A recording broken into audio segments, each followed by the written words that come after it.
My borders are troubled, not by me, but by my neighbor.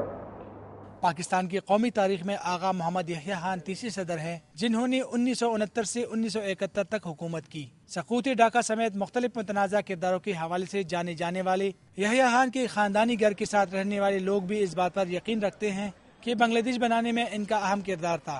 ہمارا پاکستان ٹوٹا ہوا ہے نا، یہ ان کے دور میں ہوا ہے، ان کا اپنا کردار تھا۔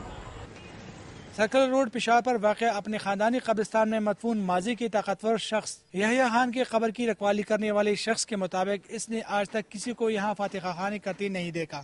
تقریباً 2 سال ہو گئے، کوئی رشتہ دار فاتحہ کے لیے نہیں آیا، بیٹا اور دیگر لوگ بھی نہیں آئے۔ قبرستان میں اور لوگ فاتحہ کے لیے آتے ہیں۔ 1971 کی جنگ اور بنگلہ دیش کی تقسیم پر ذوالفقار علی بھٹو کے کردار کے حوالے سے حلفیہ بیان دینے والے یحییٰ خان نے شیخ مجیب الرحمان کو بھی تقسیم کا ذمہ دار ٹھہرایا تھا۔ وقت کی گرد میں بڑے سے بڑا نام اور کردار چھپ جاتا ہے، جس کا سب سے بڑا ثبوت سابق صدر پاکستان یحییٰ خان ہے، جن کی آخری آرامگاہ پر آج ان کا کوئی پوچھنے والا بھی نہیں۔